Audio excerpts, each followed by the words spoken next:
انا هوقف استخدام النياسيناميد، عمل لي مشاكل كتير قوي وقررت هشيله من الروتين بتاعي. الخضه دي اللي كانت فيها ساره لما استخدمت مركب اسمه النياسيناميد، سمعت في الفيديوهات انه مفيد للبشره وقالت هجيبه واخوض التجربه، وهنا حصلت الكارثه.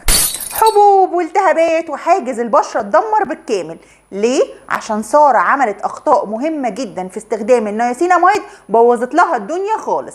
ففي الحلقه دي انا جايه احكي لك حكايه ساره ومركب النياسيناميد، واقول لك ازاي ما تقعيش في نفس الاخطاء اللي هي وقعت فيها خطا عشان تستفادي منه كل الاستفاده الممكنه. واللي لسه ما يعرفنيش، انا دكتور ناديه، اعملوا لي سبسكرايب ويلا بينا نبدا.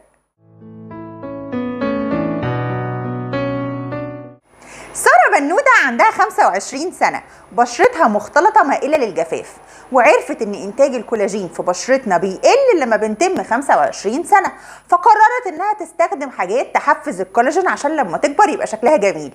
وعرفت ان اهم روتين عشان نحفز الكولاجين هو الABC. يعني ايه الABC؟ يعني حضرتك هتستخدمي فيتامين A اللي هو الريتينول، وفيتامين B اللي هو النياسيناميد، وفيتامين C شارح نفسه. طيب ايه اللي حصل بالظبط؟ ساره قررت انها خايفه من الريتينول ومش هتستخدمه، ولكن هتستخدم الفيتامين B وهتستخدم الفيتامين C، وقالت مركب النياسيناميد ده شكله مركب طيب كده زي الاستاذ بهاء سلطان. وبدات ساره تقرا عن النياسيناميد وعرفت ان هو ووتر سوليبل فيتامين، ودوت بيخليه مناسب لكل انواع البشره.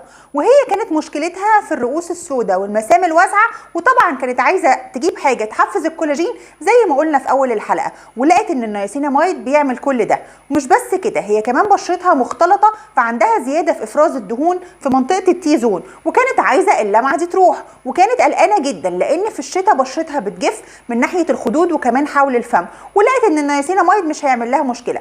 فقعدت تدور لحد لما لقت اكتر مركب مشهور في نياسيناميد هو The Ordinary 10% نياسيناميد 1% زنك PCA. وهنا حصلت الكارثه اللي قلت لكم عليها في اول الفيديو.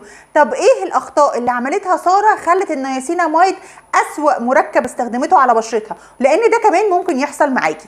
فانا هقول لك اهم 3 اخطاء لازم تتفاديهم وانت بتستخدمي مركب النياسيناميد عشان فعلا ما يعملكيش كل المشاكل ده. ركزي في اخر نقطه بالذات لانها اهم نقطه. واول خطا ساره عملته انها لما قررت تستخدم النياسيناميد اختارت براند ذا اوردينري بتركيز 10%، ودوت اسبوع في التاني لقت ان بيعمل لها جفاف في بشرتها، خصوصا انها ما كانتش مهتميه بالترطيب.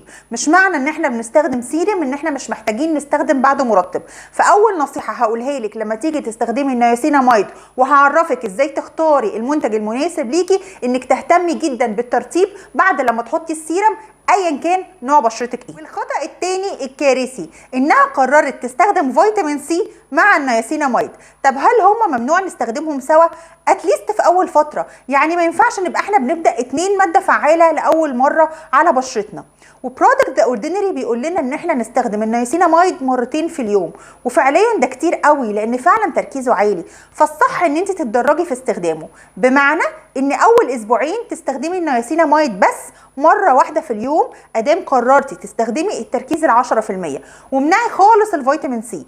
وافضلي بعد الاسبوعين دول لو ما لقيتيش بشرتك حصل فيها البيرجنج او الحبوب اللي طلعت الكتير والالتهابات دي، تقدري بعد كده تستخدمي النياسيناميد مرتين في اليوم. اما بقى عن الفيتامين سي فما حبكتش يعني ندخلهم الاثنين مع بعض، نستنى شويه كده على بشرتنا لحد ما تتعود على النياسيناميد خالص، وبعدين يا ستي دخلي فيتامين سي بس بتركيز قليل.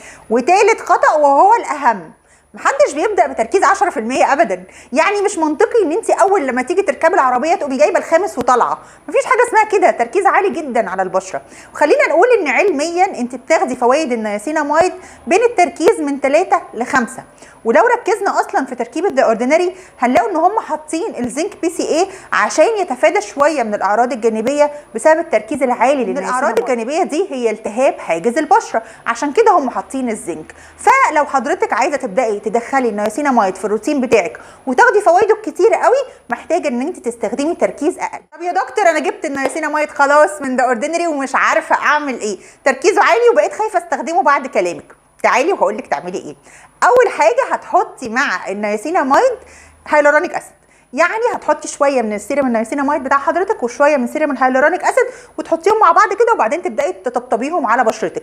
احنا بنطبطب في استخدام النياسيناميد، مش بنفرك عشان هو بيفرول كده، بتحس ان هو عمل وايت كاست وحاجات على البشره لونها ابيض كده، ما بتبقاش حلوه. فلو عملتي الحركتين دول مع بعض تعتبري يعني خففتي شويه تركيز النياسيناميد بالهيالورونيك اسيد. ينقلنا لاكتر برودكت انا بحبه فيه نياسيناميد وبحسه امن على البشره رغم ان تركيزه 10%، وهو الفلورش نياسيناميد 10%. هم حاطين في التركيبه بتاعته 10% نياسيناميد و1% زنك زي ذا اوردينري بالظبط، ولكن حاطين معاه 1% هيالورونيك اسيد، بانثينول والانتوين، وكل الحاجات ديت بتساعد ان النياسيناميد يكون اقل شويه او اهدى شويه على البشره وما يعملش السكين بيرجنج. ففعلا ده من الحاجات الحلوه قوي اللي انا جربتها، فيها نياسيناميد ومش هتعمل اي مشاكل لو بدات استخدامه بالتدريج زي ما قلنا في اول الفيديو. اما بقى عن حاله ساره فاحب اطمنكم، وقفنا كل السلطه والعك اللي كان حاصل ده وبدانا نرجع للاساسيات، وهي استخدام غسول مناسب ليها،